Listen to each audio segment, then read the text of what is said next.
everybody. Caught up with my friend Bryce. Bryce was the winner of our April giveaway. He's got these books and coffee, and so we're excited that you won. And just want to sit down and have a conversation with you. Yeah. Bryce is the student pastor at Arrowhead Church in Morristown, Tennessee, and this is a beautiful place. Great work that God's got going on here. And so, Bryce, just had a couple questions for you. For our next little pastor community, we're just asking the questions.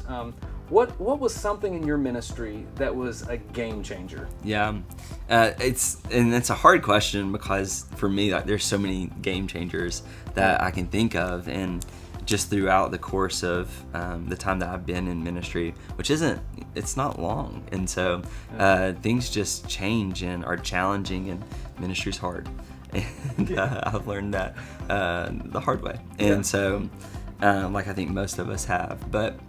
One thing that I would say that was a big game changer was realizing and understanding and coming to terms with the fact that, like, I can't do everything on my own, and I'm not perfect in ministry, and it's just like I feel like it's a hard thing for people to learn sometimes, and so for me there's a moment where I was working at a previous church that I was at, and I got a phone call from a parent, and the parent was frustrated and mad because I hadn't communicated something clearly the way that I needed to communicate something, and it was in like that conversation, and she was mad, but she had so much grace for me, and I'm so thankful for that.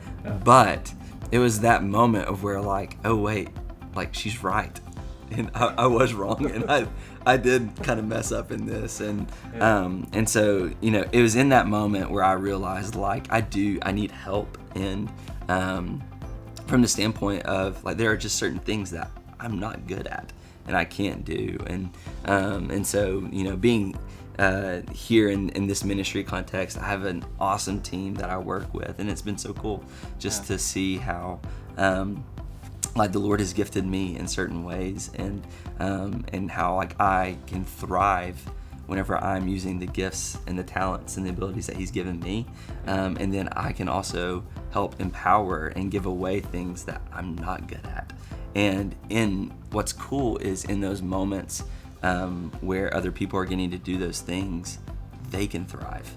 And they can be who God created them to be, and they're going to be the most happy and the most fulfilled whenever those things, like for me, like, I'm not happy and I'm not fulfilled in those moments, and so I think that's been a game changer for me in understanding, like, the things that I'm good at and that I love to do and that make me happy. For somebody else, it might be something that they are afraid to do or are scared to do or don't want to do, and but what's cool is the things that I'm scared to do and I'm afraid to do and I'm not good at, they love, and so they can thrive in that, and I can thrive in what I'm good at, and so that for me is a huge game changer. In ministry. One of the things that we really love teams. You know, God meant for us to do ministry together, and so that's the best way to do them. I do have a question. So this month is the month, we kind of pick a theme each month, and our theme this month is victory. I love the word victory because we serve a victorious God.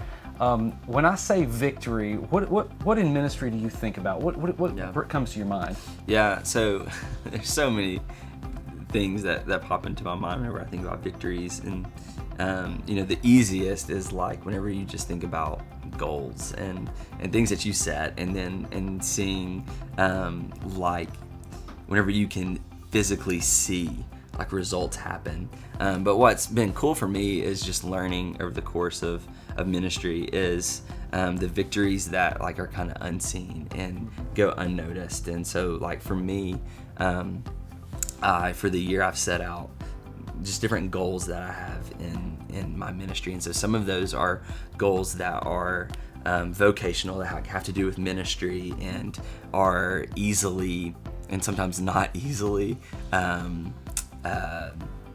measured, right? But then there are other victories that aren't measured very well from the standpoint of numerical growth or baptisms or salvations or number of, like, can I say butts and seats? Yeah. Is that, Yeah. So, but like for me, one of the biggest things for me is, and a victory is family first. And so, like, I always want to remember that, like, my family has to come before ministry. And there are times whenever I'm good at that, and there are times whenever I'm bad at that. And but for me and my wife, we have a 1.5-year-old, or a 1.5-year-old, and just being able to have just those moments and cherish those moments have just been so cool. And so there's just so many little victories that it's just been cool to see God's faithfulness in those things. Yeah, that's awesome. Yeah. That's awesome. As we wrap up, I always ask is if you could tell pastors, whether it be student pastors, worship pastors, senior pastors, whatever, if you could tell a pastor one thing that you could encourage a pastor with, tell them to help them along their way, along their journey, what would that one thing be? It's such a hard question. I think that if I could tell pastors one thing, it would just be to continually and constantly preach the gospel to yourself over and over and over again every day. Every morning when you wake up. I say this to students all the time, but it's just that knowing that collision that takes place. Like, am I going to live for the kingdom of me or the kingdom of God? And those two things collide. And if I'm not preaching the gospel to myself, then I'm going to choose me over Jesus.